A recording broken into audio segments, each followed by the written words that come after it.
แต่ละคนนะมาเท่าสมมือนี่คิดออกบ่บุญเนี่ยจังสิคิดออกอยู่บ่อยาคำใดเจ้าเขาจังบ่ยานข่อยข่อยจังบ่ยานพิจัยไปเลยว่าตอนนั้นเป็นประโยชน์ต่อสาธารณะข่อยสู่อย่างเดียวผมไม่ยานเลยถ้าพ่อกับแม่ข่อยก็ว่ายานภาษายังกับผู้อื่นบอกจังซี่โลดถ้ามันเป็นสาธารณะแล้วมันผิดนี่ข่อยบอกบ่ยอมมือกันเด้พอเหยียบไปโลดเด้เป็นสัตว์อีหลีนั่นแหละ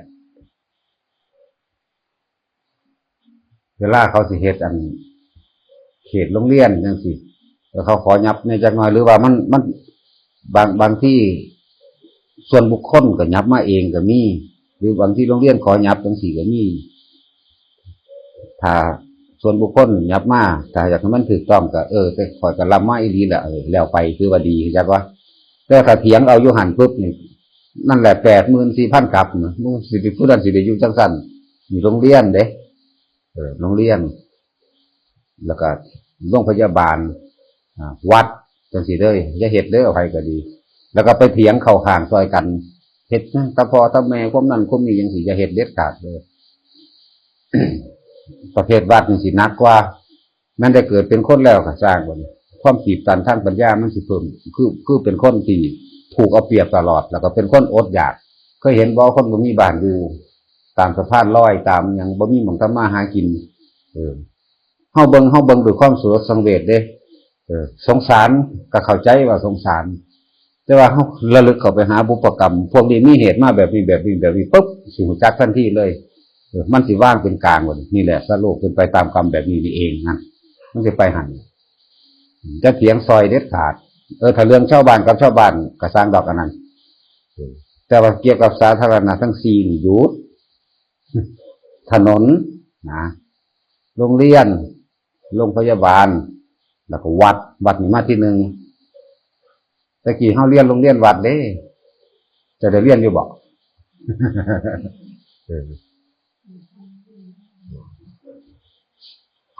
ข่อยก็หาก็เกิด1ข่อยก็ยังทันเนาะข่อยก็เรียนโรงเรียนวัดเด้จนว่าโรงเรียนนั่นทางบ้านสอบเฮ็ดแล้วจังได้ย้ายออกจากวัดไปพุ่นกำลังเขียนสมุดแล้วสมุดอันปกมีรูปพระเจ้าแผ่นดินแจกใบปริญญาคิดออกบ่ปกสีน้ำตาลน่ะแล้วก็มีรูปพระเจ้าแผ่นดินดอกข้างหลังก็มีสูตรคูณไปจังซี่นะเป็นซั่นเขียนดินสอได้เรียนอยู่พอใหญ่คู่คุณพอใหญ่คุณท่องเป็นคู่ผิวเดือดพอใหญ่แล้วก็เป็นเด็กวัดเนาะเราก็จบจังว่า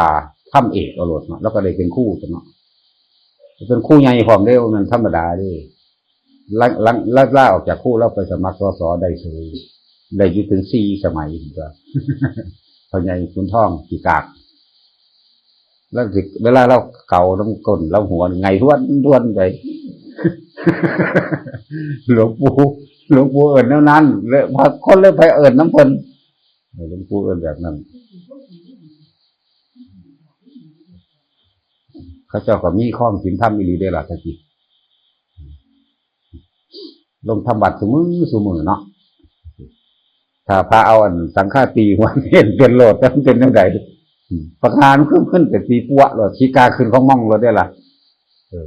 เป็นสัตว์เรียกว่าแต่ละคนให้จำเอาไว้สิ่งที่มันเป็นภัยอันตรายต่อทางมรรคผลนิพพานของเจ้าของเอง อันตรายคือว่าถนนเจ้าของก็เป็นผู้ฝืนเครื่องในการเดินทางไปมานั่นนี่คือสิลำบากก็มูสิลำบากโรงเรียนในเขตโรงเรียนเถียงกันเรื่องยับเข้ายับออกยังก็แล้วแต่เถอะเสียงทอยก็ตามก็ตายได้ตามซอยนั่นแหละเสียงจริงก็ตามสิเป็นคนถึกปัญญาโรงพยาบาลสิเป็นคนอาภัพทั้งด้านการหมอการแพทย์ป่วยนักปานใดก็สร้างบ่ตายเป็นอยู่หั่นแหละ5 เจ็บเด้บัดนี้ถ้าเกี่ยวกับศาสนาคือนี่ตัวนี้ปัญญากระทึบนะนี่ที่แรกอันที่ดับต้นแรกเลยนี่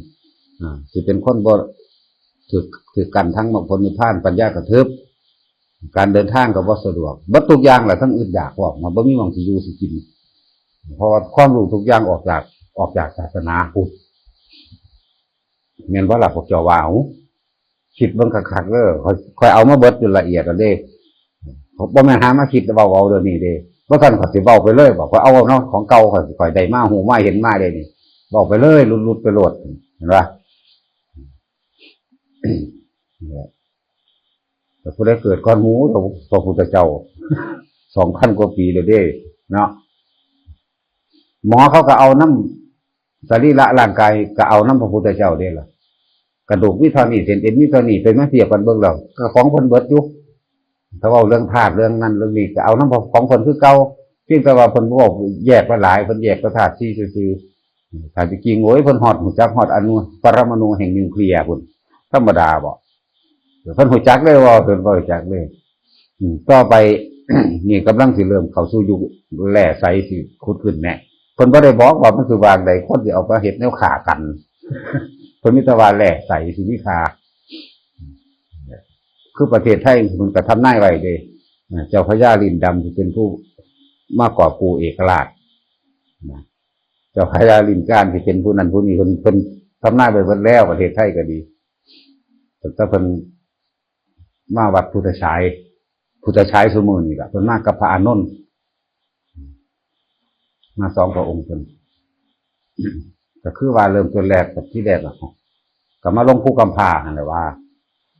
นครพนมภูกำพร้าพระธาตุนั่นน่ะพระยศิลป์มันบอกพระอานนท์ไว้ว่านี่มองเห็นที่สถิตสถานพระบรมอัฐิธาตุกระดูกหน้าอกของพระพุทธเจ้าทุกพระองค์ร่วมเราตถาคตแล้วต่อไปพระศรีอริยะก็สิได้ไว้หันคือกันมันเป็นจุดเริ่มต้นของการปรารถนาของเขาเจ้าปรารถนาพุทธภูมิปรารถนาอยู่หันเด้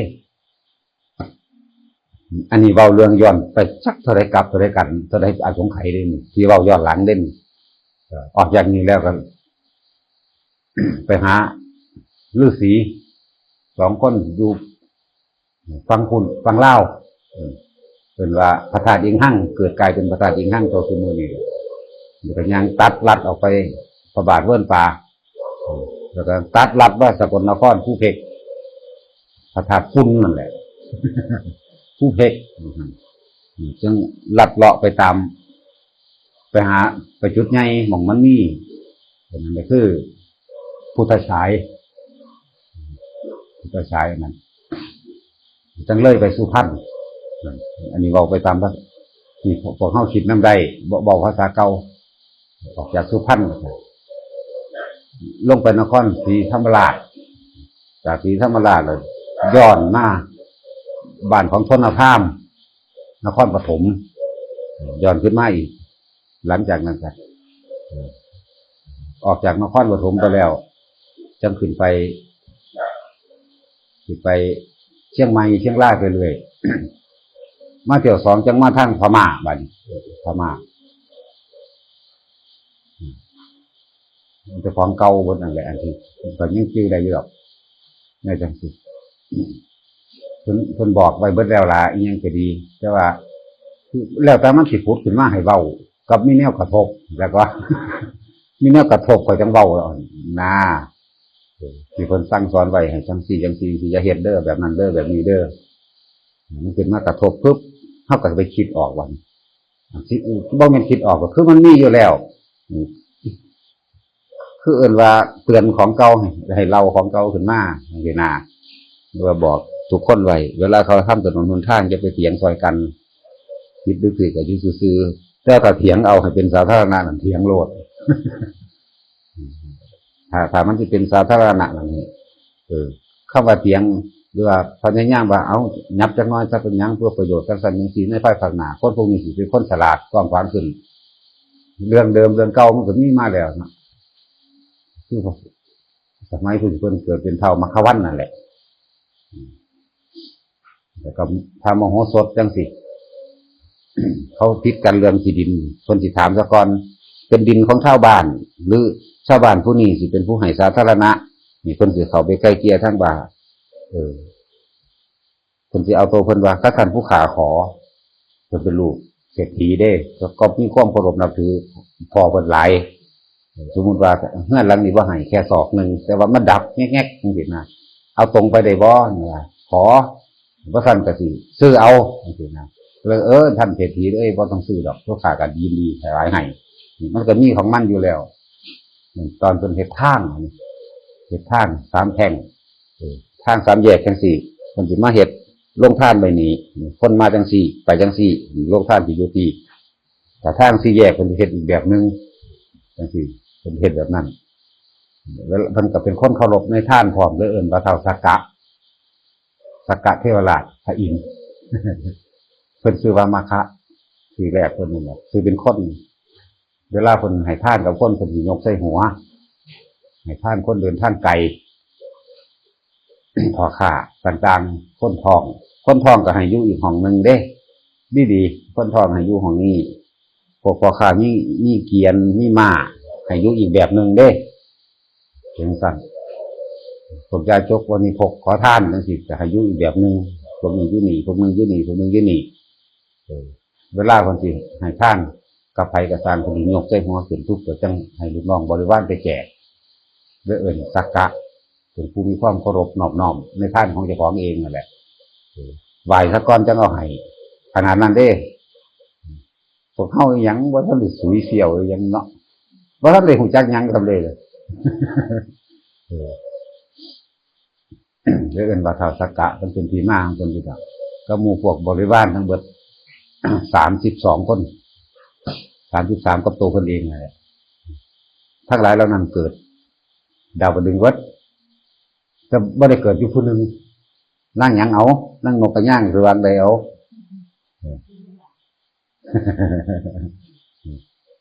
จะว่าแยกขี้โปกนั่งหยังฮะโอ้ยนั่งว่าไงนั่งสุชาดานั่งสุธรรมาเรางามแล้วมักแต่งตัวท่าปากท่าดันท่าคิ้วท่านังเดี๋ยวเบื้องก้นเบื้องดากอยู่เลยด้วยสัตว์แล้วก็คิดห่วงต่างๆความงามของเราเองเวลาผัวส่วนไปทำบุญในสันนิสิหรือว่าผู้ใดส่วนกับสร้างว่าเป็นยังกับผัวเห็ดอยู่ใดน้ำกันเกิดว่ามันบ่แม่นจังเม็ดที่บาสิตายยังมาหลงไหลในรูปร่างอยู่แล้วไปเกิดเป็นนกกระย่างดิเพิ่นเป็นพระอินทร์เพิ่นซองว่าเอ้าเมียกูคือมา3คนผู้ที่4ไปใส่นอนพวกเจ้าคิดว่าเพิ่นสวรรค์ทางลามกมีเมียหลายก็ดีเรียกว่า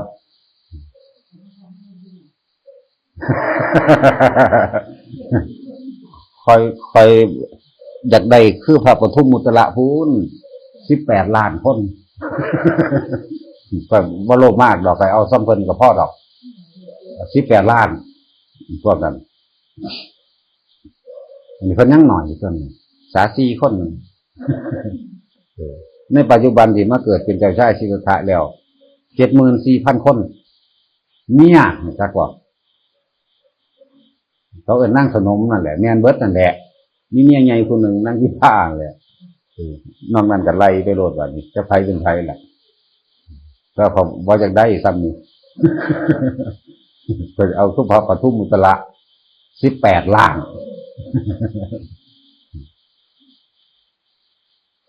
อายุศาสนาก็อยู่ใน 4,000 ปีว่าแม่น 40,000ได้มันหาพันแบบนี้ประมาณนั้นเดี๋ยวต้องหัวเจ้ามวนบ่นี่บ่นิทานเด้นี่บ่นิทานใน18 ล้านคนเป็นอรหันต์เบิดเด้ล่ะบัดสุดท้ายมาคือว่าหลักการออกบวชของพุทธเจ้าแต่ละพระองค์บ่คือกันเด้พุทธเจ้าของเฮาเพิ่นใส่ความยิ่งยวดแล้วก็ความเด็ดขาดเด้เป็นคนที่กล้าหาญเด็ดเดี่ยวมากๆแล้วก็การบำเพ็ญของเพิ่นก็รัดสั้นเพราะว่าทุกชาติมาแลกเอาชีวิตแลกเอาโลดเด้ท่านสิก็ท่านทั้งว่าทั้งที่ของบ่เคยกินบ่ได้กินข้าวมาตั้ง7 มื้อนั้นเกิดได้อาหารมาจังซี่เห็นพระพระเจกมาเฮ็ดจังใดน้อแม่นเฮาบ่ได้กินมื้อนี้สิตายกับชั้นเถิดนั่นมีแต่ท่านแบบแรกชีวิตเลยจะไปใส่บาตรพระพระเจกเฉยคือแต่ของอดบ่ แต่ว่าโดยบุญของคนเองก็บ่ได้อดหรอกพอพระเจกสันแล้วเขาเหลือหลายเหลือล้นกลายเป็นท่องเป็นหยังไปมีเบิดนั่นแหละตอนที่แรกต้องผ่านการตัดชีวิตซะก่อนธรรมดาเวลาขนาดเสือแม่ลูกอ่อนเป็นคนบักรวยๆเลยนี่โดดเสือแม่ลูกอ่อนกินนั่นหลายอย่างเห็นอย่างนี้แต่ก็เอาชีวิตแลกตลอดท่านก็แลกไปชีวิตของคนก็เลยยิ่งยวดรวดเร็วสัญญาติกะเป็นนักสั่งขนาดออกไปบวชก็ได้ลักออกไปยักษ์ก็ละแบบนี้ก็ตัดแบบคมคิดยังรุนแรงได้ไปนั่นนะองค์อื่นๆก็เป็นสั้นดอกจังพระปฐมมุตระจังสิเวลาเพิ่นขึ้นสู้ปราสาทอันนี้ภูมิเมียนี่ลืมซื้อแม่เราล่ะแต่คือสิคิดออกอยู่สงสัยเพิ่นบังไว้บ่ได้เว้าโอ้มึงจะเอาตัวอย่างบ่ดีเพิ่นว่ามึงสิเอาตัวอย่างดีอยู่แต่ว่าอันอยากได้18ล้านนั้นบ่ดีอยากว่าความหมายเพิ่น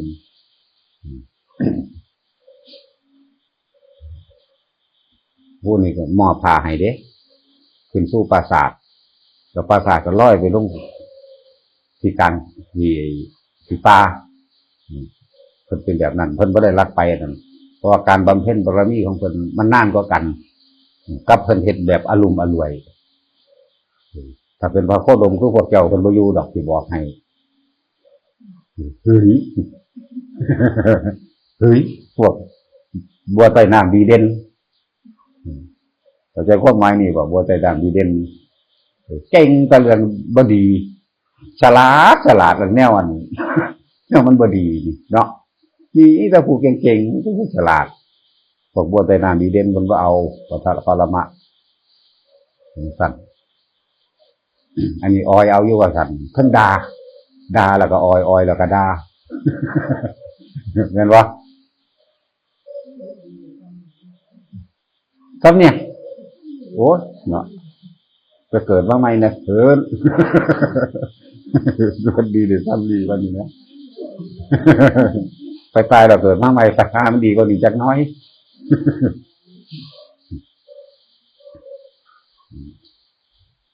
พระนางสุรทัคคะคือพระนางสมเด็จแม่สุรทัคคะเป็นครูของพระปทุมมุตระแต่อายุของเพิ่น80,000 ปีศาสนาอายุของพระองค์นั้น80,000 ปีเพิ่นเป็นวิริยะธิกะอายุของศาสนา100,000 ปีพระนางสุรทัคคะแต่เพิ่นก็มีนางสนม18 ล้านคนเพิ่นออกบวชแล้ว7 มื้อเพิ่นก็ตรัสรู้ธรรมบรรลุธรรมเป็นพระพุทธเจ้าเพราะพวกนี้รู้ว่าบรรลุแล้วพระชัพพะรังสีนี่เอิ้นว่าไปแสนโกฏโลกธาตุคือบ่ได้ใส่ดวงอาทิตย์บ่ได้ใส่ดวงอาทิตย์เด้ฟังเสียงนกจอกออกจากห้างเอาล่ะคือยามมื้อเช้ายามมื้อแลงถ้านกจอกออกจากห้างคือเป็นยามมื้อเช้าแต่นกเข้ามาในห้างเป็นยามมื้อแลงก็จะเอาจังซั่นมันบ่มีกลางคืนกลางเว้นบ่คือมันแจ้งอยู่จังซั่นนั่นน่ะในโลกนั้นสมัยต้นแรกนี่สิบ่มีเดรัจฉีบ่มีเลยศาสนาอื่นมีแต่ต้นแรกมันนี่น้อยดำประมาณ 2-3 เดือนแรก1พรรษาแรกนี่เดรัจฉีแต่ว่าบัดนี้ คนพุทธนี่บ่ค้าขายนำมาหยังก็บ่ติดต่อบ่หยังบ่เว้านำเป็นที่รังเกียจก็เลยไปขอที่พึ่งจากพระพุทธเจ้าก็เลยว่าเขาเมืองกะลิวเป็นหยังคือบ่ลิวตามเขาก็ในว่าการทำมาหากินของเฮาเองก็ทุกข์ยากลำบากติดต่อค้าขายหยังกับเขาบ่ได้แม้แต่เกลือสินเท่าซึ่งเป็นของมีมากเขาก็ยังบ่อยากแบ่งให้เป็นหยังคือบ่ถามเขาว่าพวกท่านทั้งหลายปฏิบัติแบบใดยังแบบใดใช้ชีวิตแบบใดแต่พุทธเจ้าได้แนะนำให้ก็เลยเปลี่ยนจากมิจฉามาเป็นสัมมาในศาสนานั้นศาสนาเดียวเลยโลกพุทธเลยอันนั้นเป็นโลกพุทธจนถึง80,000 ปีจังค่อยเสื่อมไปดอกเพิ่นปรินิพพานแล้วจังค่อยเสื่อมไปจังเริ่มขึ้นมายุคใหม่ในสารมันดกัปอันนั้นมีพุทธเจ้า2 พระองค์ คนหูยิ่งจังเธอบ่ละแนวนี่ พญาศิลป์เจ้ากับบวชมากคือกันโอ้ย บวชบะบอกบวชก่อนสิเอาเมียบอกบะไว้ถ้าบวชแล้วจังสิเขาจังสิเอาเมียให้บอกจังซั่นบอก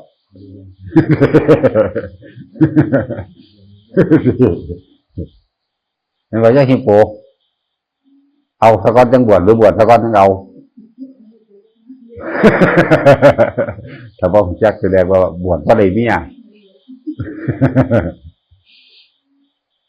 โหของพวกนี้บ่ใจใส่อีหลีมันบ่ได้ง่ายๆเด้พวกเจ้า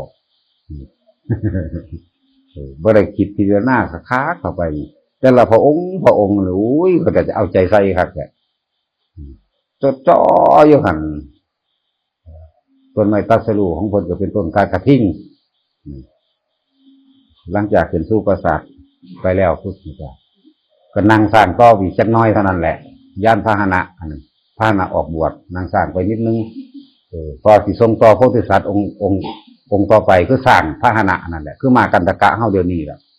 มากันตะกะผู้นี้ก็ปรารถนาอยากเป็นพุทธเจ้าคือกันเริ่มได้เป็นพาหนะออกบวชอธิษฐานไปพวกนี้เนี่ยมันมีเรื่องเล่าหลายอย่างที่พวกเจ้าบ่รู้ว่ากว่าสิได้เป็นพระพุทธเจ้ามันเป็นของง่ายเด้ถือว่าคนผู้นี้คือพระพุทธโคดมของเฮาจังซี่กว่าสิสร้างบำเพ็ญบารมีถึง30ครบได้กับสาวกทั้งสองคือพระโมคคัลลาภาษาลิบุตรกว่าสิสร้างบำเพ็ญบารมี20ทัศทั้งสองพระองค์ครบได้แล้วมาร่วมกันเป็นหนึ่งพระนางพิมพาต้องสละชีวิตเพื่อพระพุทธเจ้าเฮานี่นับประมาณบ่ได้ย่อมตายแทนเบิดอีหยังก็ดีแลนลัดนะหลายอย่างกว่าสิเป็นความสามัคคีในจุดเดียวกันได้อสิติมหาสาวก80จังซี่กว่าสิร่วมกันได้แล้วก็นางสนมทั้งเบิดที่เพิ่นเที่ยวเกิดเที่ยวตายมาคอยล่อเอาพ่อได้เข้าถ้ำกว่าจะได้มาครบ 74,000 นางเพื่อสิมาเกิดในอันเดียวกันปานนั้นก็ยังหลุดไปตั้ง 2-3 นางเรียกว่าโลกนรกนั่นน่ะนางกินกะมานาวิกาเด้ผู้ลงนรกอุมาทันตีผู้หนึ่งนั่นแหละมันเป็นสั่นจะเป็นเขียดตีเป็นสะทวงนั้นเลยนี่เฮ้ยก็จังซี่แล้วพวกบัวไตน้ำดีเด่นจังซี่เลยฉลาดหลายอันเนี้ยมันก็ไปกับมันเลยที่หัวซ่ามันเห็นหยัง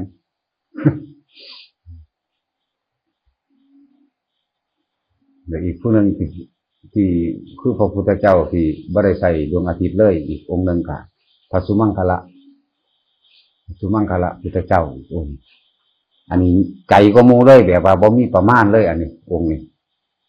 หมายถึงแสงสว่างที่ออกจากสัพพันรังสีของเพิ่นนั่นนะบ่มีประมาณอันนี้เพิ่นนั่งว่ามีแสนโกฏโลกธาตุของพระปทุมตอนนั่งสนมบ่หลายพอก็เลยอยากเอาแบบนี้ อยากเอาแบบพระปทุมอยากเพิ่นได้18 ล้านอันนี้บ่พอ18 ล้านสัพพันธรังสีนั่นหาที่สุดที่ประมาณมาได้แต่ว่านั่งสนมหน่อยกว่านะโอ้ยเอาดอกกูเอาแบบนี้ดีกว่านะตอนนี้ท่านฟังตกใจว่ามันง่ายบ่กว่าสิตัดสรูได้เนาะ บางที่เพิ่นสิกำหนดมองเกิดได้เด้กำหนดไปเพราะว่าเพิ่นมีพ่อแหละอีหยังเพิ่นพ่อเบิดแล้วไปเกิดเป็นลูกเทวดาก็น่าก็ไปเป็นภูมิเทวดาก็น่าก็ไปแต่ว่าทุกอย่างย่อมมีเหตุประโยชน์เด้พวกนี้ไปติดขันข้าในภพนี้ภูมิจังสี่ก็เริ่มไปเกิดแต่ว่าตรงนี้อนุภาพใหญ่ก็เขาเพื่อที่ดึงเอาพวกเขานี่เขามาสู่สัมมาทิฏฐิเทวดากับมิจฉาเด้ออย่าไปคิดว่ามันบ่ได้นั่นเด้อคือคนนี่เด้แต่ว่าบาดติดตายทำบุญไว้หลายทั้งหวังอานิสงส์ของบุญนึงหวังอานิสงส์เราทำบุญนี่อยากเป็นเทวดาจังสันจังสี่นะนี่เอิ้นว่ามิจฉาคือเก่า นั่นแหละคนยังว่ามีเคยทำบุญทำกรรมมานำกันแหละครับไปเกิดกับพวกนี้แล้วก็กลับมาไปสอนเอาพวกนี้ให้เปลี่ยนใหม่เนี่ยบางที่ก็ไปเกิดเป็นผู้มั่งภูมิเทวดามั่งลูกเทวดามั่งไปเกิดเป็นสัตว์คือไปเกิดเป็นกวางจังสิจริงๆเพิ่นสิไปเป็นคนก็ได้แต่ว่าไปหมู่บริวารของเพิ่นไปตกเกิดเป็นสัตว์เดรัจฉานเล่งเบิ่งย่านแล้ว เล่งเบิงโอ้ยพวกนี้คือไปเกิดอยู่หันหลายแท้นี่แต่ลงไปเกิดเป็นกวางเป็นพญากวางเป็นหัวหน้าหมูผ้าหมูทำดีสุดท้ายแล้วพระราชาองค์นั้นมากินเนื้อกวางจ้าเขาก็เลยล้อมไว้ไล่โฮออกมาจากป่าแล้วก็ตีคอกไว้บัดขังไว้ขาดกินมือละโตละโตเนี่ยเพิ่นก็ไปสละชีวิตแท้นั่งกวางอันนั้นกวางนั้นก็ต้องท้องแก่สิออกลูกอยู่เร็วๆนี่เนี่ยเอาชีวิตของไปสละให้ขากินผู้ขานี่พวกขานี่กำลังวังชามากกว่านั่งนี่เนื้อมันเละมันเหลวแล้วเต็มไปด้วยน้ำคร่ำน้ำกาต่างๆบ่มีรสชาติแห่งอาหารพวกนั้นแรกอยากให้เขาขาดของกินจ้ะพระราชาก็ยินฟังอย่างสั่นละโหขนาดสัตว์อย่างนี้มีความเมตตาต่อกันกูเป็นคนแท้ๆกูก็สิโหดร้ายขนาดนั้นบ่ก็เลยถามธรรมะมันก็แสดงธรรมทัศสถิตราชธรรมยินแต่คำว่าทัศสถิตราชธรรมมีจักความหมายมันบ่เป็นยังสิน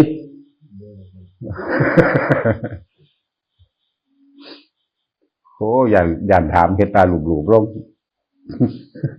ลักๆไปอย่าถามผู้จักคือว่าเจ้ามาประชาชนราษฎรเดือดร้อนบ่มีที่ทำกินก็จัดสรรที่ทำกินให้บ่มีงัวควายช้างหรือม้าในการประกอบเครื่องทำกินก็จัดให้บ่มีพืชพันธุ์ธัญญาหารอันเป็นเมล็ดพืชก็จัดหาให้บ่ฮู้จักวิธีทำมาหากินบ่จักวิธีปรับปรุงดินใส่ปุ๋ยใส่ฝุ่นหยังก็แล้วแต่ก็ส่งคนเข้าไปอบรมให้คือพระเจ้าแผ่นดินองค์รัชกาลที่9เฮานี่ไปเบิ่งหน้าดินไปตรวจเบิ่งดินมันแท้หนังสมควรสิปรับปรุงแบบใดจัดสิ่งเหล่านั้นไปให้ความรู้ทางวิชาการเพิ่นสิบ่ซอยทางด้านการเงินแต่ว่าความซอยเหลือของเพิ่นคือซอยเหลือให้ทุกคนรู้จักทำอาหารกินเองเป็นจักบ่พอตอนมันมีอาหารกินเองเป็นแล้วเกิดกำลังวังชาที่อยู่อาศัยถ้าผู้ใดบ่มีเพิ่นก็จัดให้ถ้ามีอยู่แล้วเพิ่นก็พาปรับปรุงเสื้อผ้าของใส่มันมีอยู่แล้วล่ะมันสิมาเองยารักษาโรคความเจ็บไข้ได้ป่วยมันก็สิมีมาเองของมันดอกเนี่ยเรียกว่าทัศสถิตราชธรรมจักบอกครบแล้วชื่ออะไรวะวู้ชื่ออะไรวะ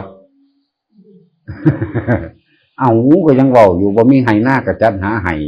บ่มีงัวควายช้างม้ากระจัดหาไห้บ่มีพืชพันธุ์พันธุ์พืชต่างๆกระจัดหาไห้ให้รักวิชาการที่ถูกต้องวิชาการดินมึงนี่เปรี้ยวดินมึงนี่เข้มดินมึงนี่ควรปรับปรุงหยังใส่หยังกระจัดหาให้ว่าให้วิชาการลักษณะนั้นนี่ภาษาที่เราจะทำบอกเพิ่นสิบ่ซอยด้วยเงินเพราะว่าเงินถ้ามันให้ไปแล้วคือชนซุมือนี่เอา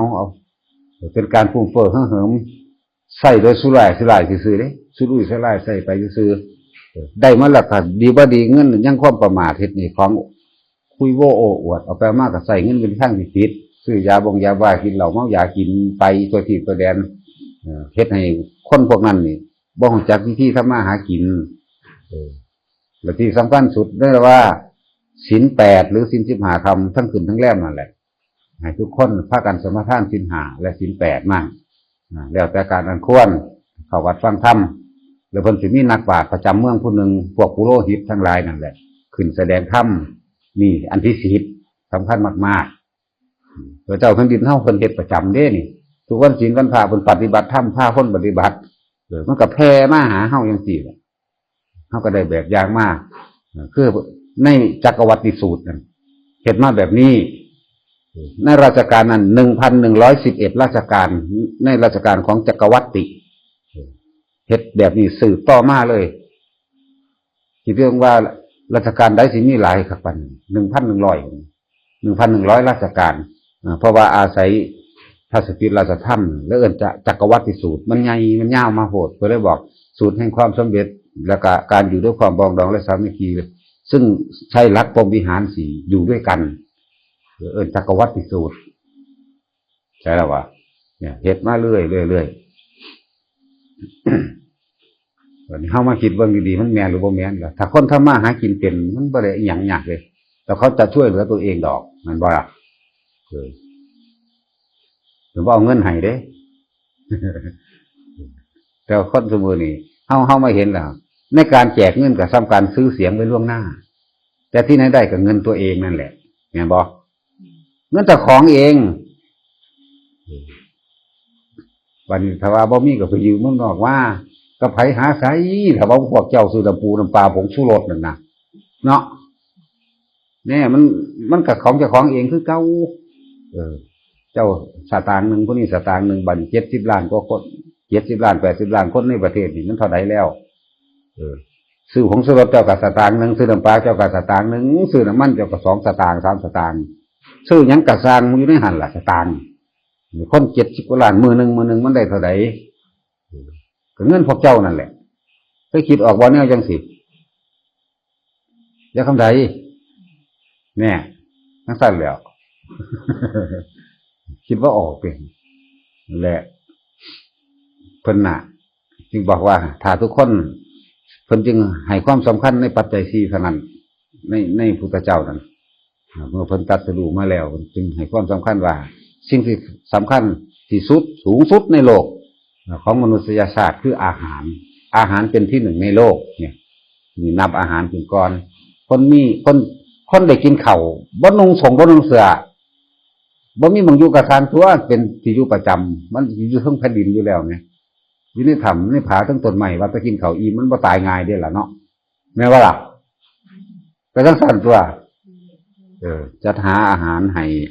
ก็เลยว่าเพิ่นเคยสอนให้คนทำมาหากินเป็นซะก่อนถ้าบ่มีที่ดินเด้จังค่อยจัดสรรให้ผู้ที่มีอยู่แล้วก็แล้วไปถ้าบ่มีพันธุ์ข้าวพันธุ์พืชพันธุ์ธัญญาหารต่างๆเพิ่นก็จัดหาให้อันนี้แหละเพิ่นจึงรวบรวมประสบการณ์ของเพิ่นมาตรัสรู้เลยเพราะว่าปัจจัย4เป็นเครื่องอาศัยสำคัญที่สุดของชีวิตสัตว์ของชีวิตมนุษย์และสัตว์นั่นแหละทั้งเบิดเพิ่นจึงสอนให้คนรู้จักมัธยัสถ์รู้จักมัชฌิมาปฏิปทารู้จักใช้ชีวิตเป็นกลางอย่าสุดโต่งจนเกินไปเพราะทุกสิ่งทุกอย่างเกิดเป็นระดับเบิดคือคนเกิดแล้วตายนั่นแหละจักว่าล่ะเพิ่นบ่อยากให้ประมาทจงใช้ชีวิตอย่าประมาทเพิ่นจึงแนะนำสั่งสอนเรื่องศีลสมาธิและปัญญามั่งแนะนำสั่งสอนให้ทุกคนอยู่ด้วยหิริโอตตัปปะมั่งให้โลกนี้คล่องกันด้วยเมตตาอัปปมัญญาพรหมวิหาร4มั่งนี่เป็นธรรมเครื่องคล้องโลกปองดองของโลกลดลงมาจังว่าเป็นหิริโอตตัปปะนั่นแหละก็อยู่ในอันเดียวกันแหละกับพรหมวิหาร4นี่คือประสบการณ์ของเพิ่นรวบรวมประสบการณ์มาแล้วพุทธเจ้าบ่แม่นหลักวิชาการเด้บ่แม่นสอนด้วยทฤษฎีหลักวิชาการแต่มีแต่ประสบการณ์บ่แม่นปรัชญาเป็นคำเพ้อเจ้อดอกปรัชญาเว้าให้มันม่วนซื่อๆเพื่อให้เกิดว่าให้เขาย่องว่าเป็นคนมีปัญญาแต่ว่านี่เป็นประสบการณ์จริงจากชีวิตจริงของเพิ่นไหลมาทุกภพทุกชาติไหลมาเรื่อยๆเชื่อที่สรุปมาเป็นคำสอนอันพวกเฮาได้ฟังง่ายๆนี่ยากคือหยังนี่เด้ยังว่ากระดูกของคนแต่ละคนเบิดทุกนาดินอยู่นี่เหยียบย่างอยู่ในกระดูกของเก่าเจ้าของนั่นน้ำตาที่คนไห้น้ำกันนั่นน่ะหลายก็น้ำในโลกนี้อีกขนาดน้ำนี่มันในโลกนี้เท่าใดมันมี3 ส่วนของโลกเด้ของดินน้ำตาคนที่เกิดคนผู้เดียวได้บ่แม่นเอาคนหลายคนเด่นนี่แต่ละคนเพิ่นเปรียบเทียบให้เกิดความสลดสังเวชใจในการสิกระทำผิดต่อไปอยู่บ่หรือสิกระทำถูกคือเฮาก็บ่เปลี่ยนความคิดใหม่ว่านี่เอาไปตามสัมมาทิฏฐิจ้ะถ้าเฮามีสัมมาทิฏฐิแล้วทุกอย่างก็ถูกหมดนั่นแหละถ้ามีสัมมาทิฏฐิตัวเดียวนี่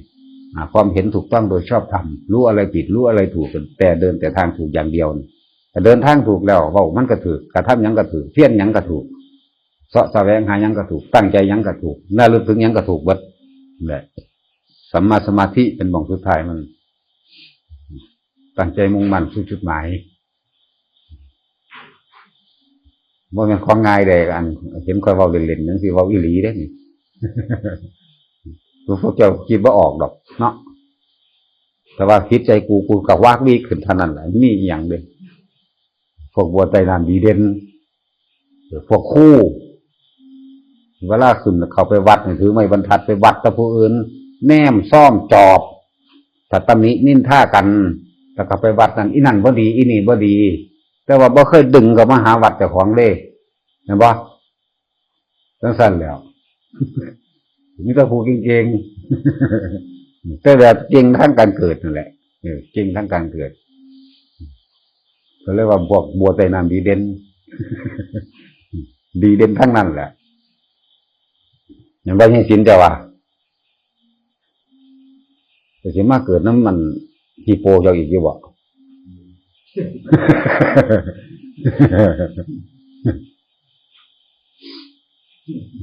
ทำใจออกกันไปเรื่อยๆเรื่อยๆตอนนี้มันยังมีจังสี่อยู่พยายามระลึกนึกถึง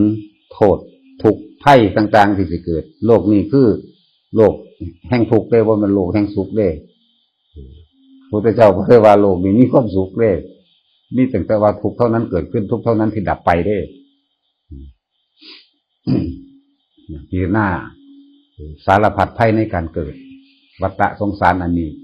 นี่หมุนเวียนคือกับกองทุกข์เท่านั้นแหละคิดไปยาวๆคิดไปไกลๆคิดไปหลายๆเรื่องหลายๆอย่างนั่นว่าจะต้องหวดก็กีบกันกับผัวไปทับเบาคิดฮอดกันว่าสั่นเนาะว่าให้ซะบ่พ่อแม่ตายไปยังหน่อยเดี๋ยวไปหาคอเขาน้ำลุ่มน้ำป่าน้ำอานะหิวเขาเนาะก็เป็นสั่นแหละพระเจ้าคนตะกี้ขันเป็นคนมีศีลมีธรรมมีความเป็นคนละอายว่าดีมีความละโมบเด้ไปเห็นเขาจะกินข้าวทั้งร้านหน่อยหิวเขาสั่นมาด้วยย่ากินข้าวโอ้ยอิ่มแล้วเดี๋ยวข้างนี้อยากปากขึ้นหิวเขา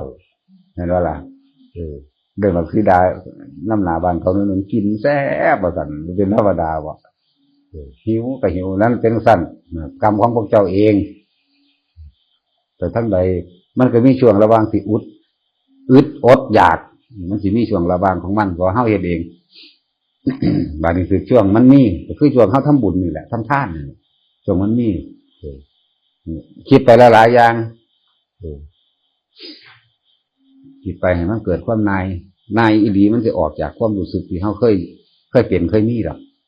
เคยยึดมั่นถือมั่นเคยอยากได้นั่นอยากได้นี่อยากเป็นนั่นอยากเป็นนี่อยากสั่นจังซี่หลายอย่างชีวิตรอดแล้วมาลูกกับว่าได้น้ำกันผัวก็ตายซ้ำเนาะเป็นตะเล็ดตัวแหละจะหายแล้วตะเล็ดต้นสิกลับบ้านคนเขาว่าได้เกรงใจเขาแต่ของมาอยู่นี่โดนแล้วเนาะนั่นแหละก็ว่าได้ต้นแต่ของสิยังที่จากอันนั้นอันนี้ต่อไปอยู่บ่แล้วผัวตายไหมโอ้ยธรรมดาบ่ไปเห็นเกือบฟ้องน้ำตอนนั้นเว้อขึ้นพุ่มป้ายไปต้องเสียงไห้เสียงหน้าเลยเจ้าคือเหตุต้องข่อยจังสิเดี๋ยวคือดีพาข่อยเหตุจังว่าเด้เนาะเจ้าคือไว้ข่อยตายก่อนว่าเด้เห็นแก่โตแต่ว่าบรรลุโตเด้เพราะว่าจะให้เจ้าของตายก่อนเมียก่อนผัวก็พยายามนั่นแหละคือว่าอยากอยู่ผู้เดียวอยากว่าถ้าเจ้าบ่มีถ้ำนะเจ้าบ่อึดหมูดอกพูนอยู่ทั้งไกลมันลุยล่ายึดนับประมาณก็บ่ได้ยิ่งไม่มานรกผลเลยก็สินรกหลุมใดจะเข้าใจได้ว่าเจ้าของเป็นคนดีจะเพิ่งเข้าใจได้ผมว่ารักของไผได้ล่ะผมเคยนั่นเคยนี่ได้ล่ะแต่ว่าเจ้าคิดเรื่องใดถึงเรื่องใดเท่านั้นแหละอยากได้อีหยังเท่านั้นแหละที่เจ้าไปติดในเรื่องใดเท่านั้นแหละตัวนั่นแหละตัวสิพาไปแต่กี้มันบ่รู้เด้ครับบัดนี้รู้แล้วกับสวดมนต์เข้าไว้ภาวนาเข้าไว้ตัวใจได้พาไปยิ่งพิจารณาในชีวิตจริงของเจ้าของกับความทุกข์ยากลำบากหาเลี่ยงกันสั่นสิไล่ไปแล้วมันก็เกิดความนายออกมันก็ว่างไรก็ไปเป็นทันตัวแต่ว่าจิตติดสิใดมันสิไปหมองหันซะก่อนไปเกิดหันเพิ่นว่าไปเกิดหันจุติหมองหันที่ไปจ่ออยู่หมองหันซะก่อนเดี๋ยวจังจำแนกแจกออกเองดอกบัดนี้ เห็นเวลาเขาเอาให้เบิ่งระบบผีนั่นเขาให้เบิ่งระบบผีเขาขยายเบิ่งระบบยืนอยู่ทั้งหน้าข่อยดำๆนั่นน่ะทกขาอยู่พอบ่เรื่องน่ะพอท่านให้เบิ่งบ่ยี่สินเจ้าก็เบิ่งระบบมีเวลาเมียเจ้าเป็นตะสั่งปานนั้นบ่ มีแต่ใส่กับใส่บ้านนั้นบอก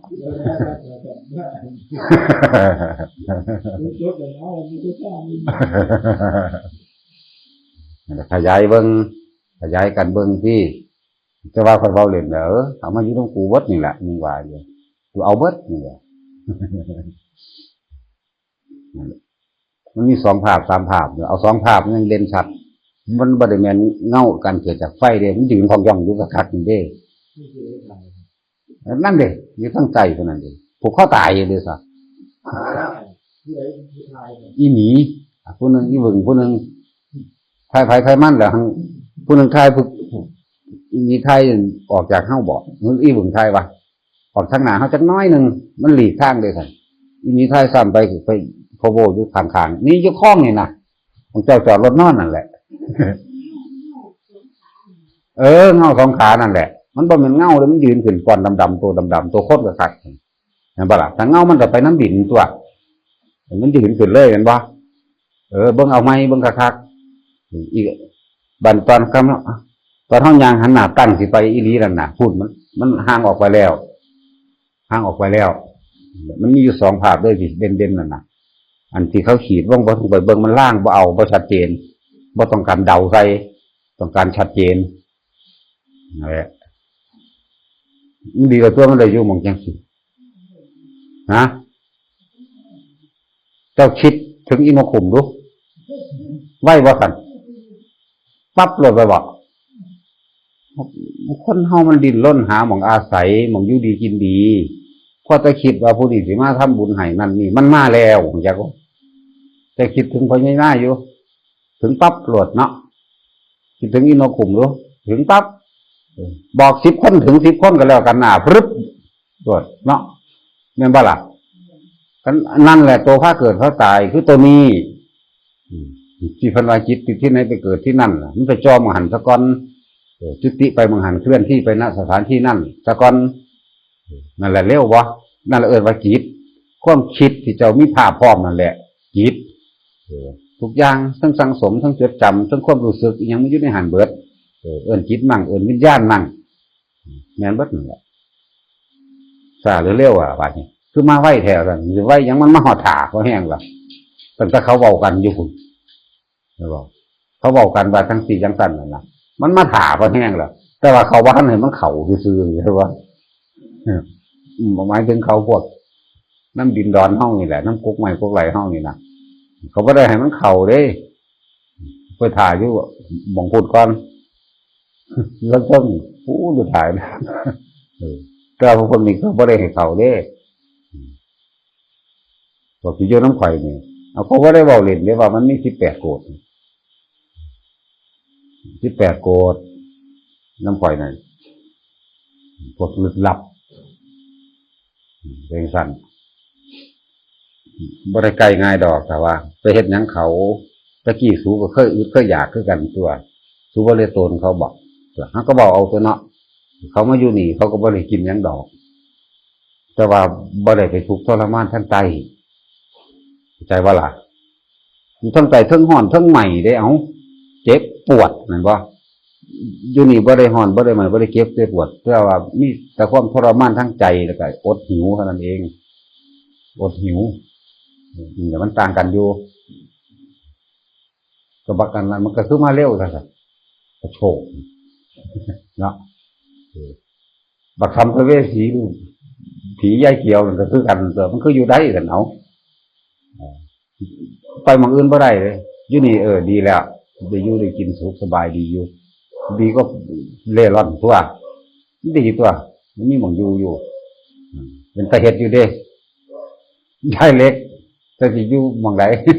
จะเอาลูกไปพิจิตรเจ้าไว้เจ้าสิไปเองหรือเจ้าสิเอาให้แบบโอ้มาอยู่นี่เด้อแล้วมาจานเด้อบ่หรือแนวใดไปเอาเองหมดเด้มาภาวนาเป็นบ่แห้งหรอก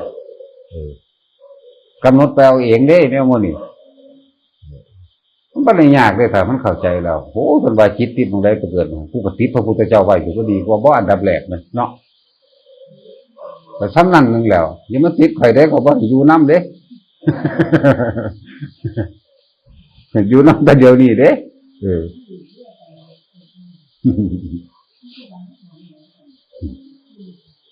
อืม มาไปเว้ากันเลิกคือกลายเป็นว่าเลิกสิเต็มเป็นบัตรีแบบว่าเนี่ยเรามาเนาะผู้นั้นก็ว่าผู้นี้ก็ว่าเขาก็เห็นนี่ลีเด้ฉันสินี่แหละเด้สาลือกันไปเฮาเลยสิฮิตแนวนี้ได้บัดนี้เนาะย่านอยู่ มันสิเป็นหยัง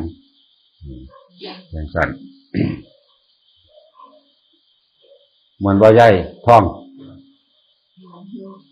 เอาสมทานซะ